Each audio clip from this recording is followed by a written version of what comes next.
and to the republic for which it stands, one nation, under God, indivisible, with liberty and justice for all.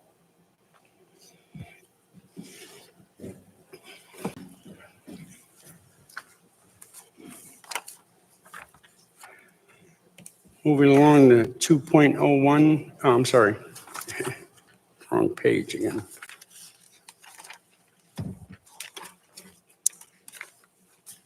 (3.02) accept district of votes results. Resolved that the Board of Education does hereby accept the results of the May 20th, 2025 budget vote and board member election as audited by the district clerk, Alberta Pedro. Proposition 1, budget, yes votes 2,059, no votes 833. Proposition number 2, capital project, yes 1,945, no 974. Proposition 3, bus purchase, yes 1,965, no 948. School board member election, Corinne Maldasando, 1,928. Marie Johnson, 2,157. Cheryl Miggets, 2,128. Brittany Kochi, 918. I would like to congratulate Corinne Mondesano, Marie Johnson, and Cheryl Miggets for their term on this board for next year. I have a motion to accept. Motion made by Marie Johnson, second by Eddie. All in favor? Aye. Superintendent's report, 4.01. And our superintendent had some personal affairs to attend to for his family. So Mr. Lokema is stepping in tonight to give us the superintendent's report. Thank you, Mr. Lokema. Good evening. Thank you. Very brief remarks, but the superintendent also would like to express his extreme gratitude towards our community for the budget vote this year, having what we believe is some really, really amazing support with Proposition 1 receiving 71% of a yes vote, Proposition 2 being our capital project, something we're very excited about, something that's going to benefit our community and our students very greatly, with 66.5% of the yes vote, and of course our Proposition 3 with the buses getting 67.7%. Just absolutely extraordinary, and really, really appreciate the community's support on that. Also, just knowing that we're coming into Memorial Day, the superintendent would like to express to our families and community members who have lost loved ones in the service to our nation, please know that we want that you have our thoughts, prayers, and of course our highest gratitude for their ultimate sacrifice. In addition, we thank all who have served or are currently serving in our armed forces. As we understand, without you, we would not be here today. Thank you. Thank you. Moving right along to 4.02, New York State School Board Association Board Achievement Awards.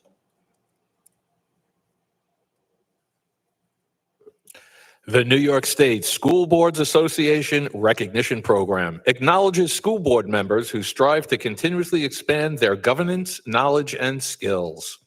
The Board Executive Award is being given to board member Cheryl Miggets in recognition for her participation in the New York State School Boards Association Leadership Development Opportunities, totaling 150 points. The Board Mastery Award is being given to board member Marie Johnson in recognition for her participation in the New York State School Boards Association Leadership Development Opportunities, totaling 250 points. And I would like to also add, how proud I am to be working with these two colleagues. They represent, I think, the best of those who serve in this position. Both of them having received this based on their own merit and determination to do more for our community. And I think it's very important that they're recognized as such. And I just want to read one paragraph off of the award certification that I think just sort of captures the spirit of the extra work that they put in. And that is that this program is designed to acknowledge school board members who strive to continually expand their governance, knowledge, and skills. It's comprised of 4 achievement levels that are reached by accumulating points for participating in NYSBA training, which is the New York State School Boards Association training, workshops, events, and activities, as well as for taking on board-related roles, et cetera. And I think that our community has seen an awful lot of effort and amazing participation out of both of you, and we're very lucky to have you. So congratulations.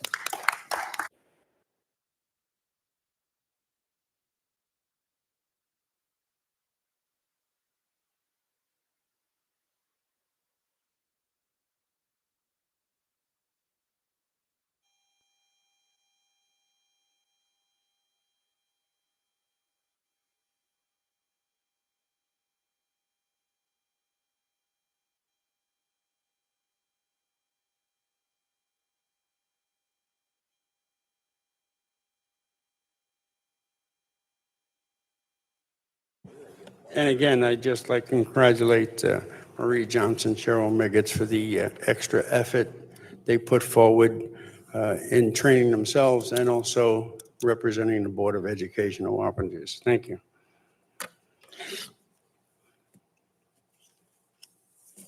.03 Proposed Project Labor Agreement, Capital Projects 2025.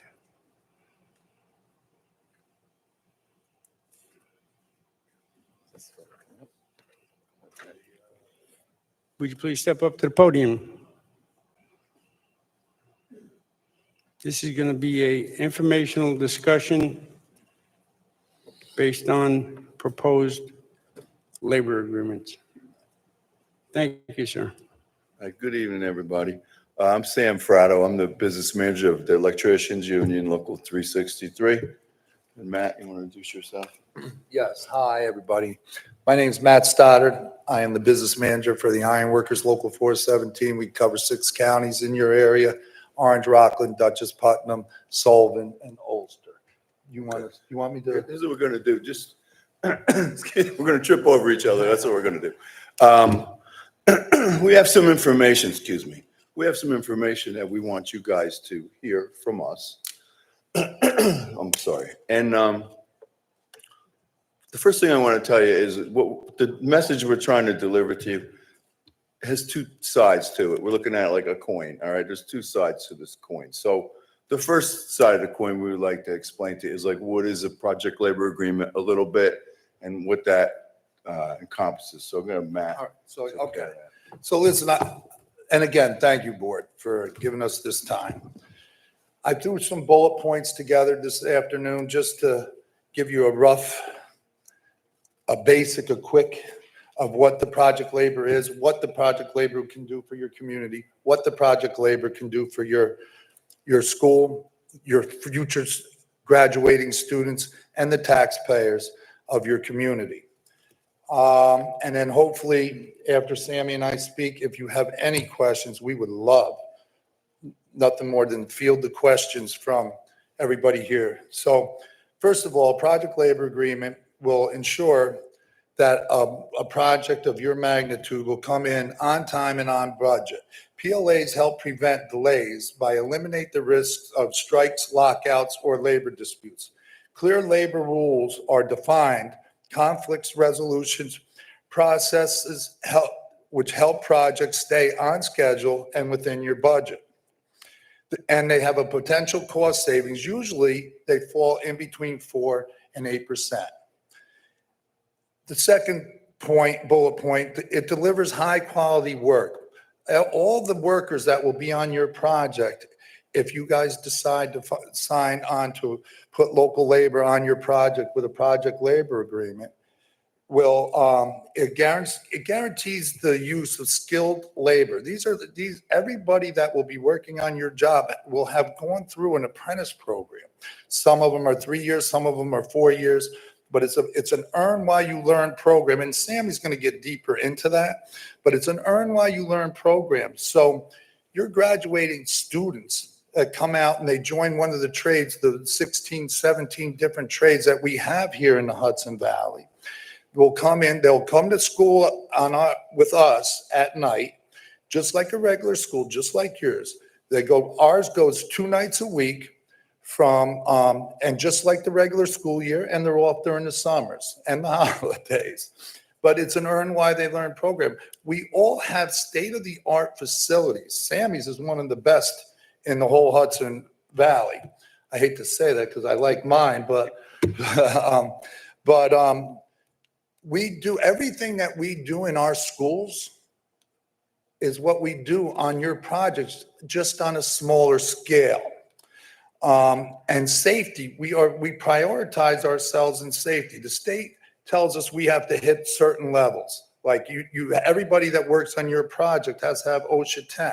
Well, the trades, we believe in going further than that. Everybody that comes out of my union hall has got OSHA 30. So they're much more in tune with safety. It's very important because just like you guys, we want our guys to go to work, but we want them to come home. And we don't want any accidents. The better and smarter that a student is, if it's a student that you've taught or a student that we taught, the more productive, the safer, and the better he or she is on doing the construction work on your facility. Supporting our local workforce. PLAs include local hiring provisions, ensuring that jobs go to Hudson Valley residents, including Wappinger's families. They promote pathways for apprentice programs, which give our local youth an alternative to college by entering into the trades and offering them long-term economic benefits. We always promote college, but let's be honest, not every one of your students is going to go to college. But if they don't go to college, they still should be able to do something and go and have a career where they can live where they work and work where they live, make a decent living, provide health care for their family. And at the end of a great career, that's something they can be proud of, they can retire with a little dignity because they do have a retirement. All the unions do, if we have the work. That's the problem. The problem is that if every school district and every capital project and every municipality would sign on to use local labor, why do we think, I don't understand why sometimes we think that construction workers coming from Connecticut are better than the construction workers. Or look at these young students that Sammy brought with him that are in his apprentice program. We create the best workforce there is, and it's here, it's local. It might be your cousins, your nephews, your neighbor, the guy that's teaching the softball team or the kids baseball, little league. They're just part of your community, and we keep the money here. And your taxpayer dollars should stay in their own backyard. Why would your job is fueled with taxpayer dollars, but yet without a project labor agreement in place, you don't have the right to choose who's going to do your work on your project. The only legal way to say you're going to have local people on a local project is with a project labor agreement. The PLA simplifies the project. Instead of, and if I'm running long, please stop me and I'll step back. Instead of dealing with multiple contracts across various trades, the district works under one unified agreement and also gets an exemption from WICS. So the school and the construction manager or the general contractor, that's who runs the whole job. You don't have multiple contractors that are primes running, and it just holds up a job. This is a huge cost savings to the school. This promotes fiscal responsibility. Fewer disruptions mean fewer unexpected costs. While prevailing wage rates may be standardized, the district avoids overruns tied to labor disputes, work stoppage, or rework done poorly. It strengthens the community and public trust. The use of fair labor practices and local hiring aligns with the community values. Partnering with an organization of labor supports living wages and workplace protections. The conclusion is adopting a project labor agreement for a school construction project will help Wappinger Central School District deliver high-quality results and an investment into our local economy. It's our proactive step towards smart, efficient, and community-minded development. And like I said, let's keep our taxpayer dollars here. We should not be fueling another state or another area's economy when you have everybody you need in your backyard, your neighbors or your family, whoever it is in the Hudson Valley region. You have the workforce, the trained workforce. You have to pay prevailing wage anyway. But with a project labor agreement, it is the only way that this school board can get discounts on prevailing wage. The only legal way to get the discounts, it might be on, and Sammy will go into this, it might be on shift diff, it might be makeup days on Saturday, it could be straight time on benefits. The only legal way that you guys can get them discounts is by signing up to a project labor agreement. This is the building trades. We care about the community because we are the community. We're your people. We do this and we give these job fairs. We just did it at Arlington School. It was one of the best job fairs I ever seen. We had 14 or 15 booths of all the different trades, and they all had mock-ups and things that to show the students on what we do for a living. And so many, I actually took one in already in mine from that job fair. And again, it gives them an alternative to college because every school board comes to us and asks us to do these labor fairs at their schools.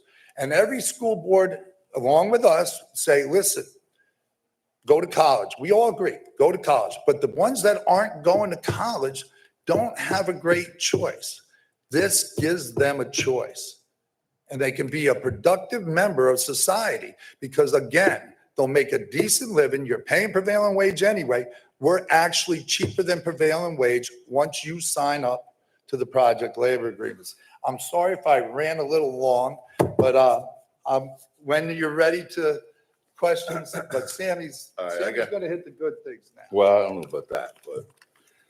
Okay, so Matt went over a little bit about what the PLA would do for you, right? So he was talking about like the prevailing wage. If you just do the job and you don't do a project labor agreement, it's prevailing wage project, okay? If you happen to do the project labor agreement, we could do a little bit less than the prevailing wage. That's where some of the savings comes in. Like for instance, electrician, the third shift for electrician is 33% more in their wages, okay? On a project labor agreement, it might only be 15% more, which is less than the prevailing wage, but it's legal because of this document that's the prevailing or the project labor agreement.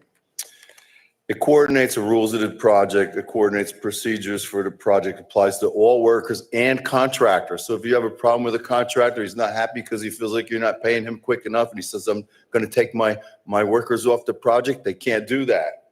If somebody gets mad about anything and they're saying, I'm not going to come, they can't do that. Everybody has to be on that job every single day or you'll be removed off the job.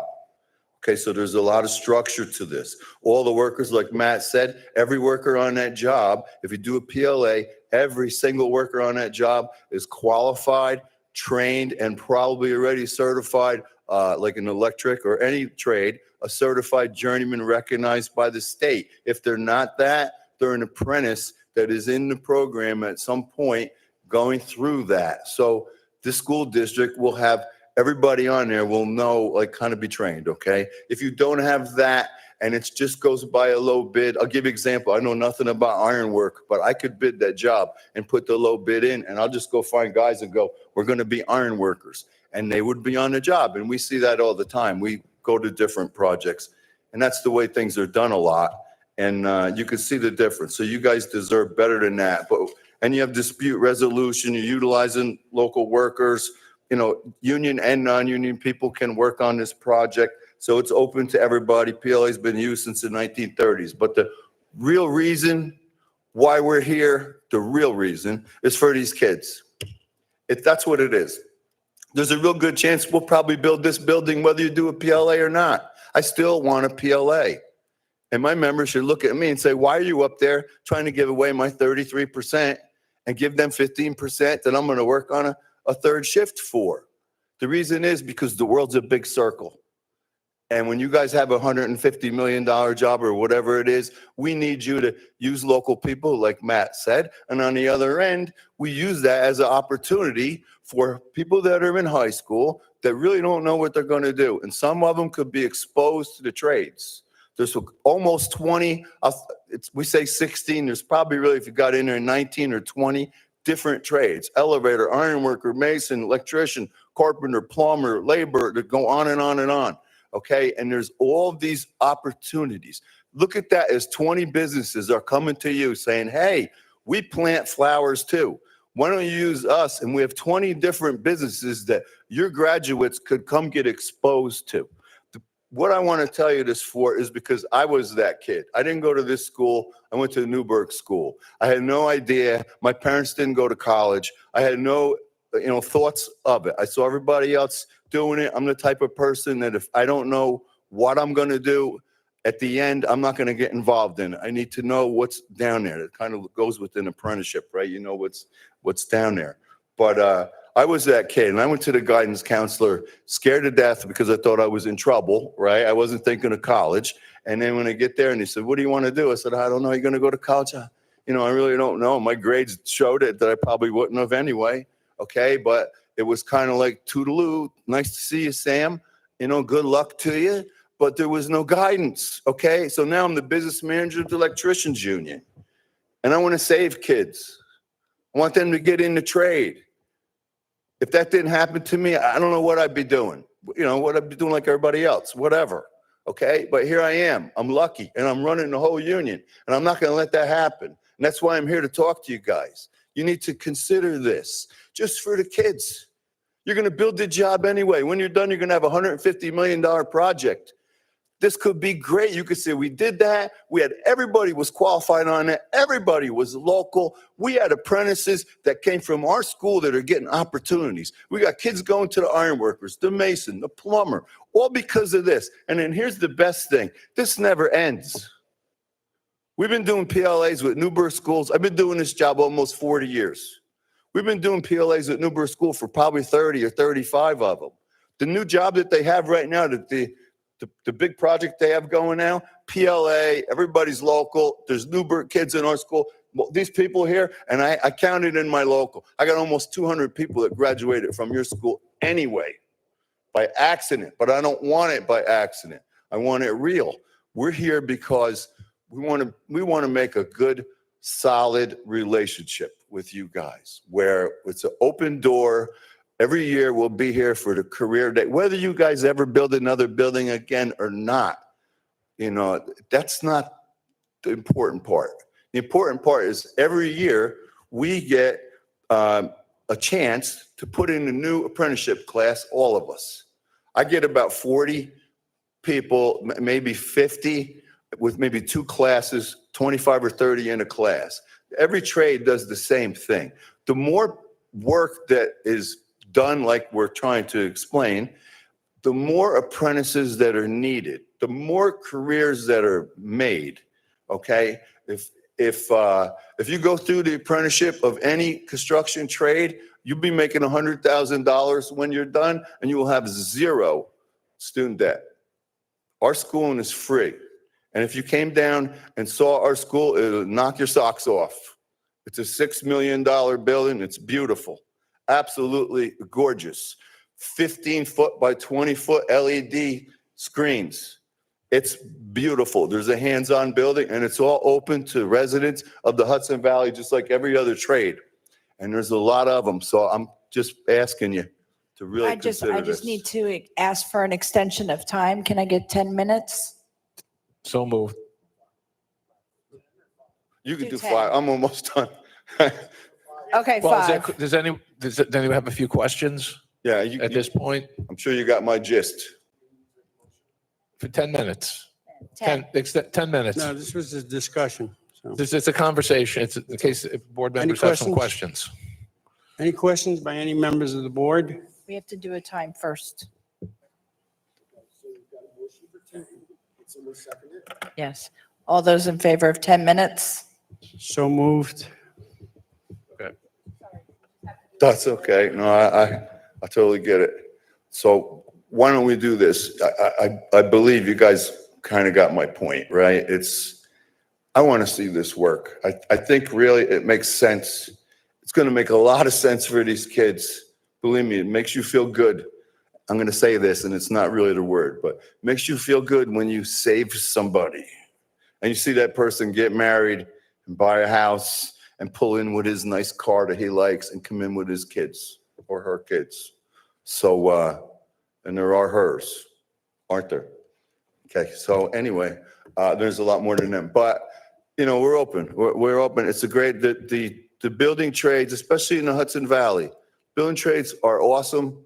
They're awesome people. There's good people running them. They all came out of all the local high schools. We're going to every high school trying to get them to see this, okay? And then here's the thing too, just realize this. We're not desperate for applicants.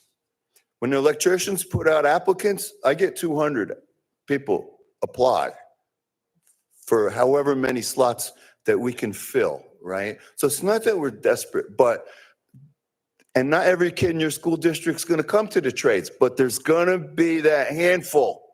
I don't care if it's 6. That's great. We did it. You built the building. We built the building. We did a good job. And here comes these kids. That's what I want.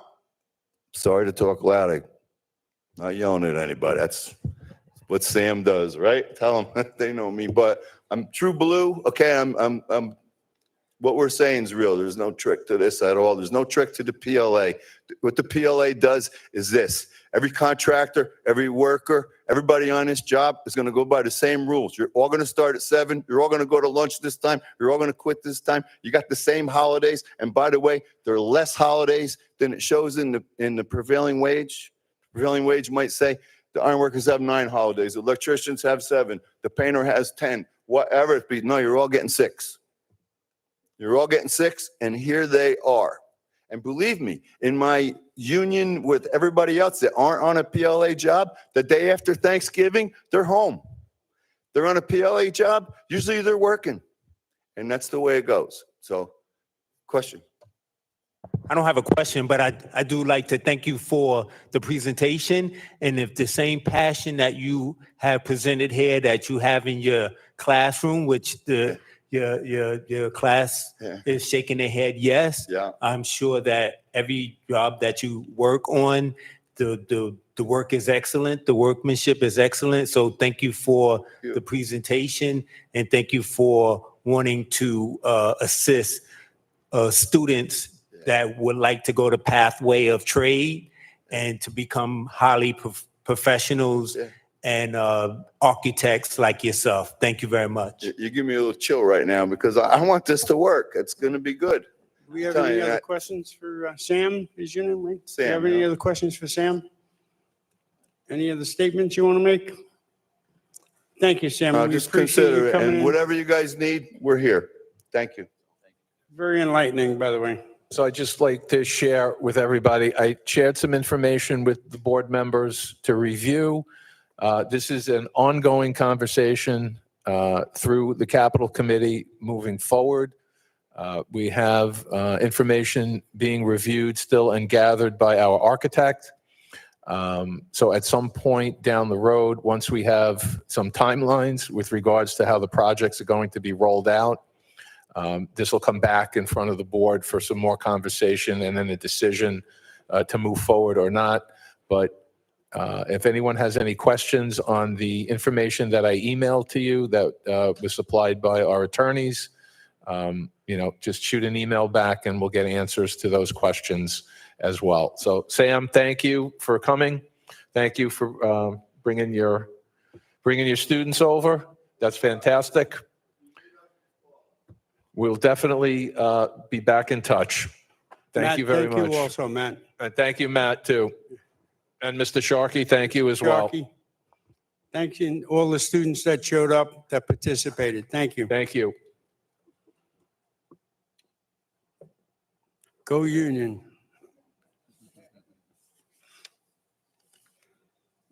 All right, moving right along to 5.01. Any public comments on the agenda?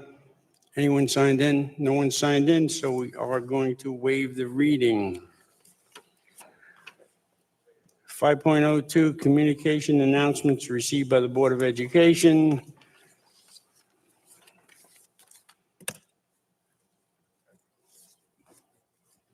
Hang on, I'm going first.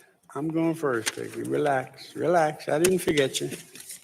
I just have a quick couple of announcements to make. All right.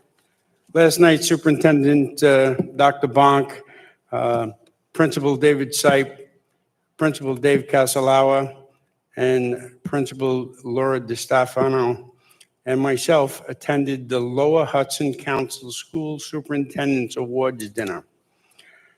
Some of our students received awards. I just want to give them a little kudos.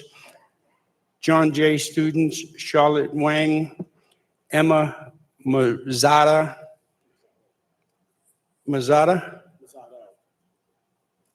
Okay, I believe it. Mazzato, I apologize. Typo. They both received corporate scholarships. Our Orchard View, Ethan Scavano and Raymond Zhang both received awards. And in our RCK, we had Emily Zhang and Sophie Zhang from RCK. So I just wanted to put a shout out to them, thanking them. I also want to thank David Sipe and the RCK staff and Sue Serrano, if she's listening, for the expert skill trade fair that we did. It was a great event. I've attended that about 2 years in a row now, and each year it gets larger and larger and larger. And now that we had it during the evening, the parents attended, which was good support for all the children and all the students, that they had the support of their parents now, because we used to do it during the day and none of the parents were there. So kids are just walking around grabbing the goodies. And now they're actually walking around grabbing the goodies, and the parents were grabbing them by the neck saying, pay attention to this. So I think it was a very, very good event, and I'd like to see more of it. Thank you, Dave. Marie Johnson, I'm sure you have something. I do. First off, I want to thank the community for the overwhelming support for the propositions that were put forward. I know a lot of you realize that I sit on the Capital Committee with Mr. Slowshower, Mr. McFarland, and Mr. Coppoleri, and Mr. Lokema, and we have put about 2 years of blood, sweat, tears, and a lot of arguments at that table to come up with that list of items for the capital project, and we are so grateful that we got that passed, and I am excited about jumping in and starting work to dissect how we're going to break that apart and work on that. I was able to go to, yeah, more arguments.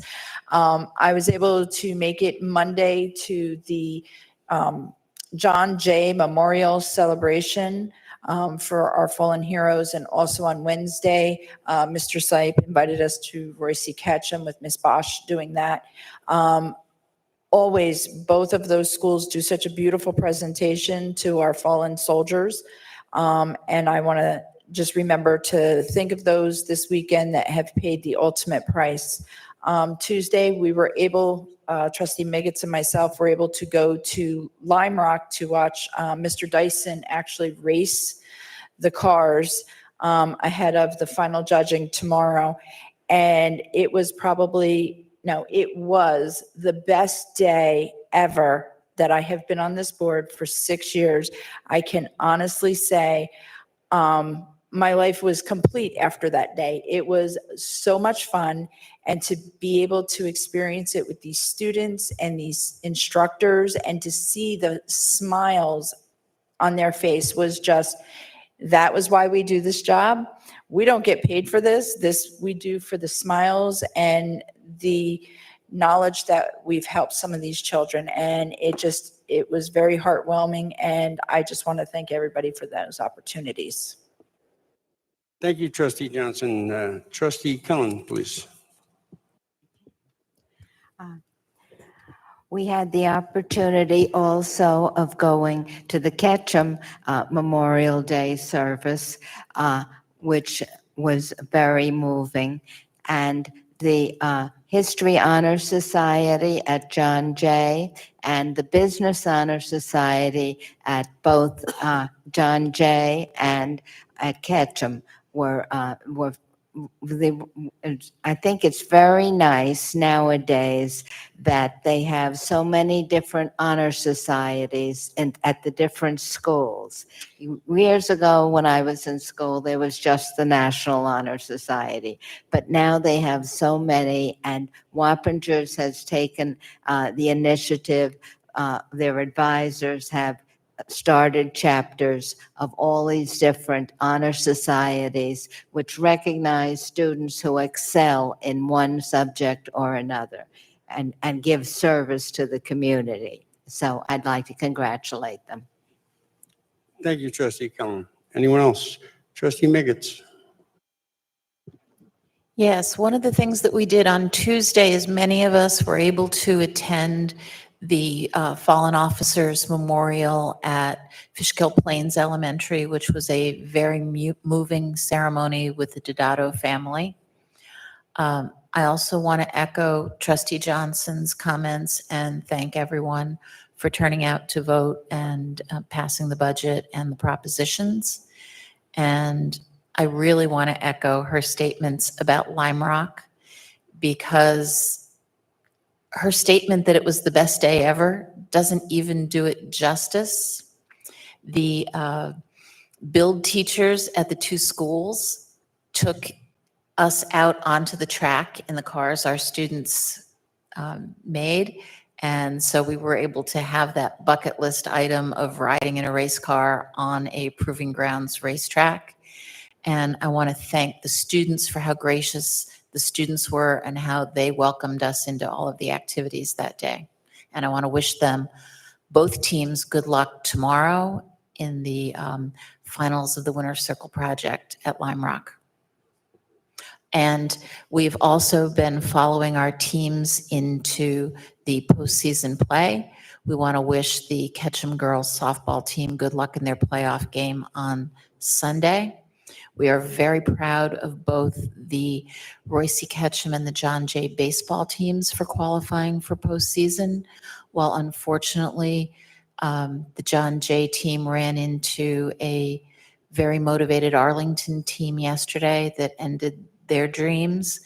We will be showing up at Ketchum High School on this Saturday morning to watch the Ketchum team take on to play. No, it's not. They just played Suffern. It's not Mamaroneck. Scarsdale. Thank you. Thank you, Cheryl Miggets. That was your best day, by the way, riding in that race car? My best day is the day I got married, so. Trustee Morgan.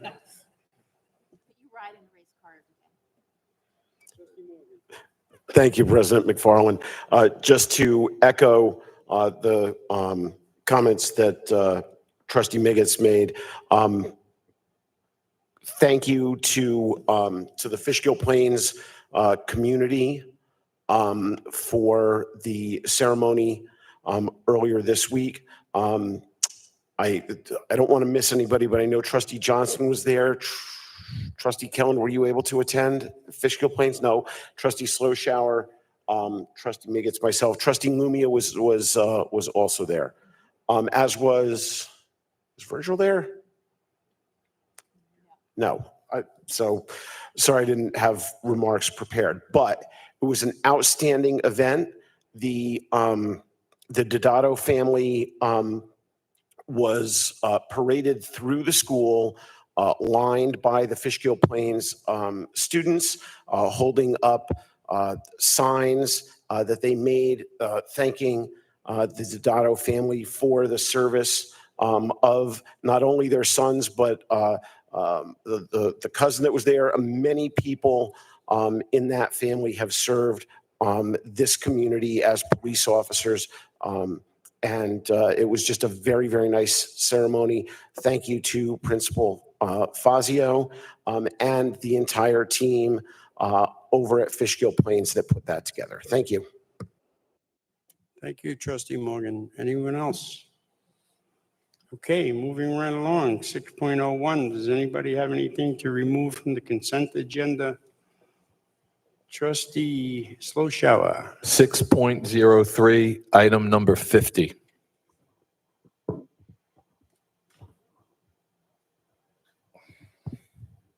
Nobody else? Okay. Resolved that the Board of Education does hereby approve the following consent agenda items as stated. 6.02, 6.03, excluding item number 50, 6.04, 6.05, 6.06, 6.07, 6.08, 6.09, 6.10, and 6.11. Trustee Kellum. Motion, second by Trustee Morgan. Any discussion? All in favor? Aye, so moved. Resolved that the Board of Education does hereby approve the following consent agenda item as stated. 6.03, number 50. Peggy Kellum, second by Trustee Morgan. All in favor? So moved. One abstention. One abstention. Yeah, she's got that.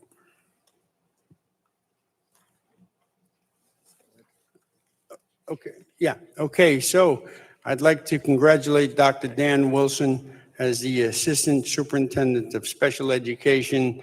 Dr. Dan is on board with us based on this resolution that we just passed. Thank you very much, Dan.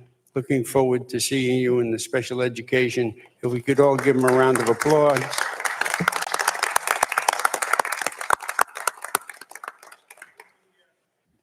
Thank you very much.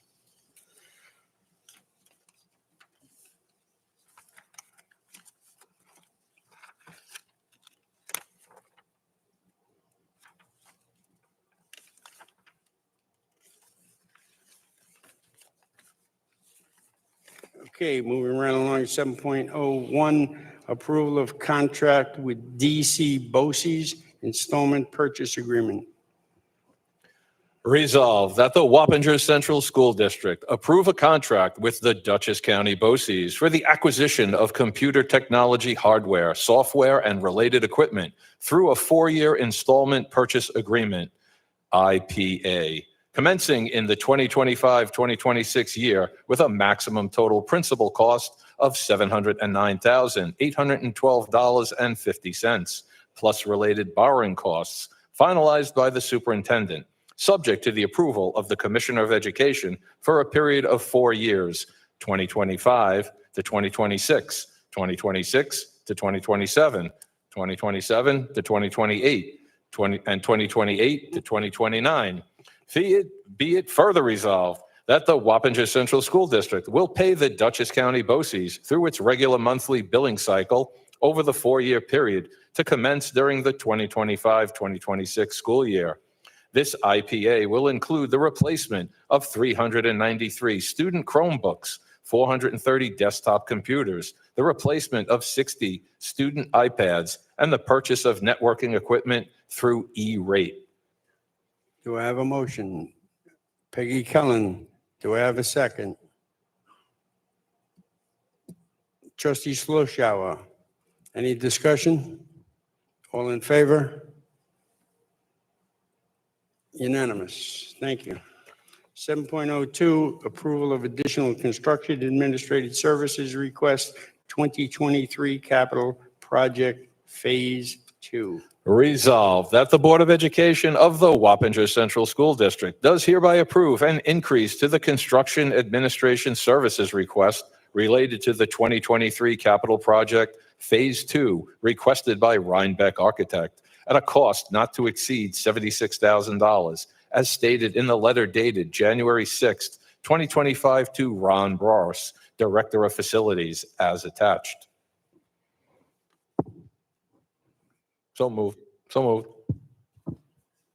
Motion by, First, the motion. I'm sorry, motion from trustee Sloshower, second by Peggy Kellen. Any discussion on this item? All in favor? Aye, unanimous. 8.01, board members may request additional agenda items, discussion. 703. I'm sorry. Oh. I want one page too many, I'm sorry.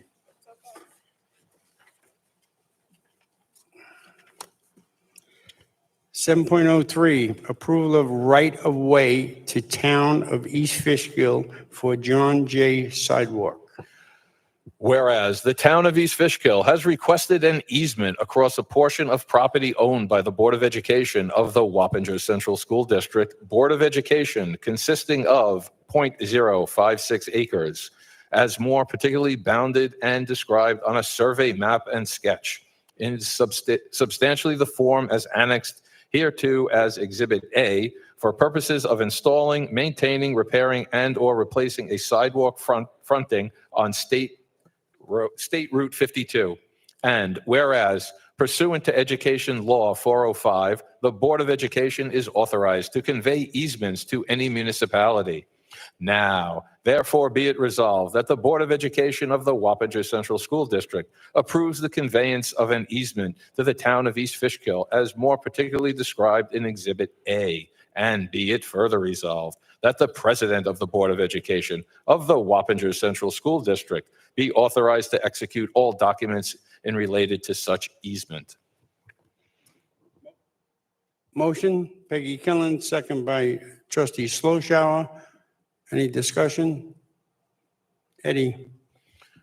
Just to refresh everyone's memory, I had made an announcement during a capital committee report several months ago that the town was undertaking the improvements to the stretch of Route 52, connecting all the sidewalks from the new construction of the Stellantis Mopar facility, also to extend the sidewalk on both sides of Route 52 by the parking area of the East Fishkill soccer fields for students, as well as hopefully additional sidewalk directly across from the light to the entrance of John Jay.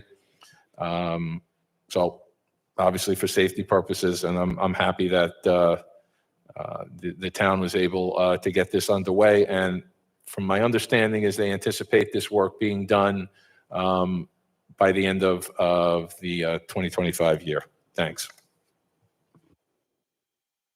Any other discussion on this? So we have a first, we have a second. All in favor? So moved. 7.04, approval of academic intervention services plan for 2025. Whereas the New York State Board of Regents requires approval of an academic intervention services plan that meets requirements of CR 100.2 EE and is updated and approved by the Board of Education every 2 years. And whereas the New York State Board of Regents modified regulations in July 2016, requiring districts to identify students in grades 3 through 8 to receive academic intervention services through a two-step process. First, considering all students performing below the medium scale score, and then using a district-developed procedure to be applied uniformly at each grade level for determining which students shall receive AIS. And whereas the district is committed to providing all students the services and supports needed to ensure they will meet New York State learning standards and develop the skills and knowledge necessary for college, career, and civic readiness. And whereas the district has reviewed and revised its academic intervention services plan to align regulatory requirements and the needs of students. And whereas the Wappinger Central School District Academic Intervention Services Plan specifies criteria for eligibility for students in kindergarten through grade 12, criteria for discontinuation of academic intervention services when students have made adequate progress, the manner in which academic intervention services and supports can be provided, and requirements for parent notification. Now, therefore be it resolved that the Board of Education, upon the recommendation of the Superintendent of Schools, approves the revised Wappinger Central School District Academic Intervention Services Plan. Do I have a motion? Peggy Kellen, second by John Morgan. Is there any discussion on this item? Yes, Trustee Kellen. Just for clarification, in the Academic Intervention Services Plan, it states various things that would make the student eligible. For instance, being in the lowest 25% of the class, or not achieving the adequate progress, which would be 3 or 4 on the state achievement tests. In the cases where a student meets one of the criteria but not another, for example, we have more than 25% of students in our district only achieve 0, 1, or 2 on the state tests. Is the district going to provide academic intervention services in that case, even though they're not in the bottom 25%, but they still didn't get a 3 or 4? Yes, so the district uses multiple measures in order to identify students who are to receive academic intervention services. Each building has their own academic intervention services committee, your AIS committee. It is inclusive of the RTI committee also, and students who are performing below grade level either by our universal screeners, state benchmarks, and/or teacher recommendation. Their academic performance is discussed, and academic intervention is provided if it is deemed necessary by the school, which is inclusive of teacher recommendations. Thank you. Trustee Morgan. Just to clarify, Dr. Cardwell, in the motion that Vice President Sloshower read, we talked about applying this uniformly across grade levels, regardless of building. But then you just said it's a building level decision. Am I misconstruing what was said? Yes, so we have all of our elementary schools utilizing the same process. Inside the plan, it tells you by grade how students are identified. And it does tell you that multiple measures are used. So all of the buildings will look at a series set of data, but not all students will receive low scores on all assessments. So the buildings has to look at the student as a learner to then determine, did the student just do poorly on this particular assessment, which would qualify them for AIS, but because their academic performance is high, they don't need the AIS services just because of a poor performance on an assessment. So that's where there's some autonomy at the building level. You're welcome. Any other questions? I have a question. Mr. Odom. Thank you. I have a question is, in terms of performance throughout the entire district, do you have any success stories where there's been great increases in performance, or marginal, but, satisfactory in terms of even though they were marginal compared to their baseline? So every couple of years, the curriculum committee has representatives principals from their buildings come and share their AIS and RTI programs. So we definitely have examples of exemplary performance that's presented to the curriculum committee. But we do have data that we have through iReady, which allows us to look at student performance and their growth on students who are performing above grade level, on grade level, and below grade level. So we are able to look to see how students are performing regardless of what grade they're in or how they're meeting those levels of standards. So for example, we can look to see, are we differentiating instruction to meet the needs of our advanced learners? And so we have data that says this percentage of students have not only met, but exceeded their annual growth expectations. And we could do that for our students that are performing 1 to 2 grades below level as well. And we use that data to help us plan professional development to make sure all of the needs of our students, regardless of academic performance or level, are not only being met, but we are making sure that students that are below grade level are not only getting an annual yearly progress growth, but more than that, so we can close those achievement gaps. Thank you. And the second question is, you had mentioned there's various resources or sources that you use for AIS. I know a lot of the students have laptops. Other than that, do they actually read a book, actual book, and do writing, write essays, book reports in terms of growth in English? And also maybe they could take the regents as they continue to improve?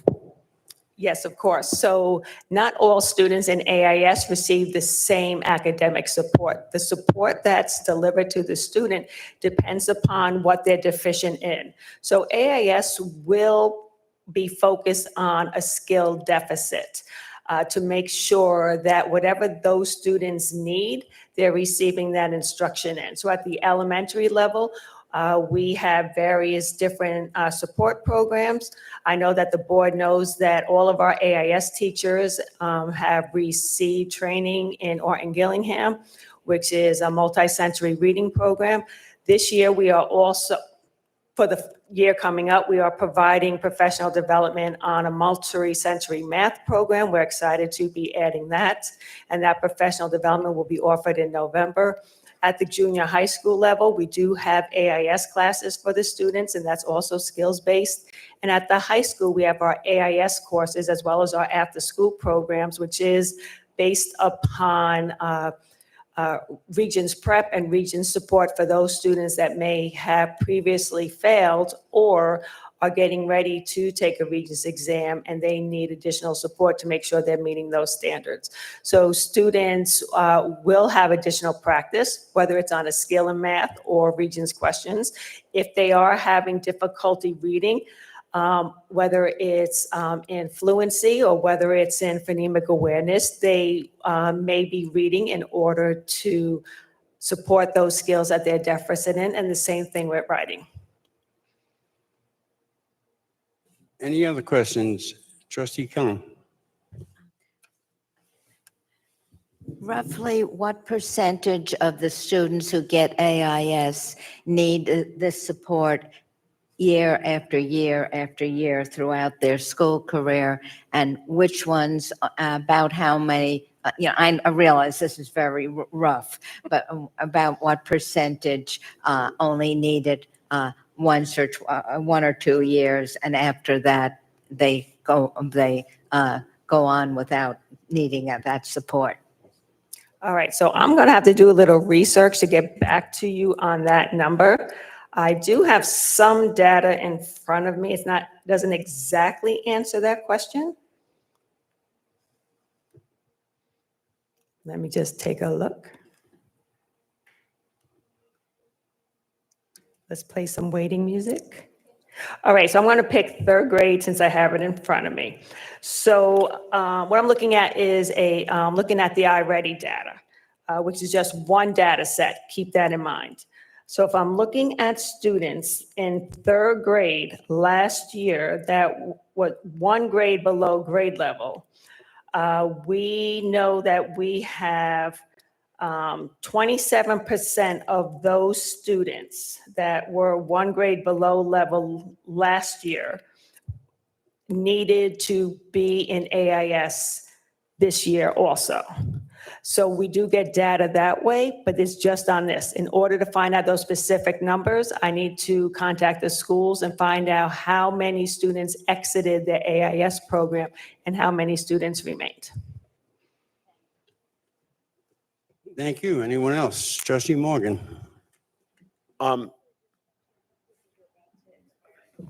We got 1 minute left. Could we get 5 more minutes? So moved. So moved. All in favor? Thank you. I'm sorry.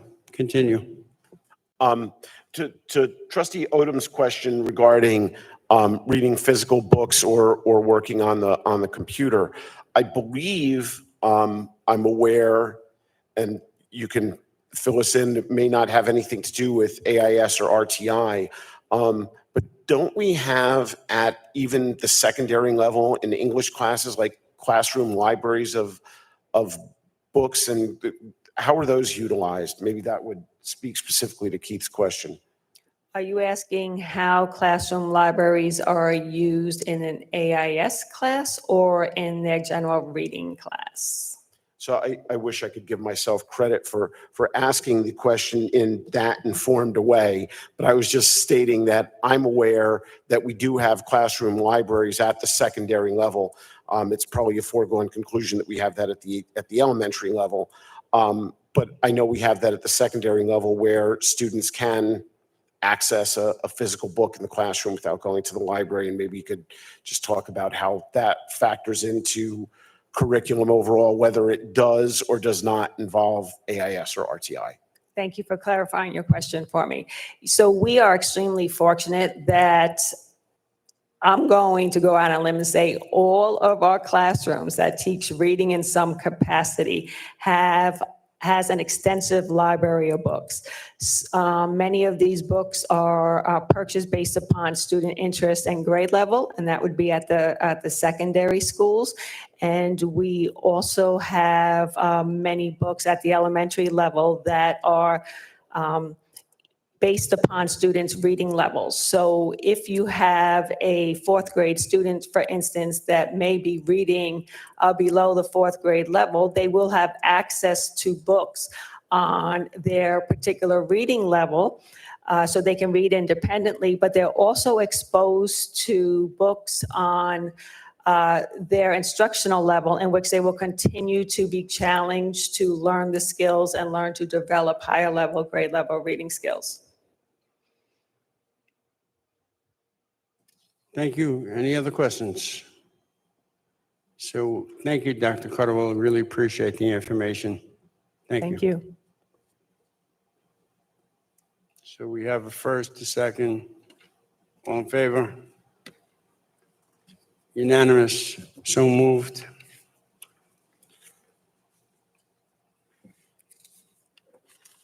(8.01) Board members request additional agenda items, discussion items, or request information. Do I see any? None. Thank you. 9.01, comments from the public. No one signed up, so we will waive that reading.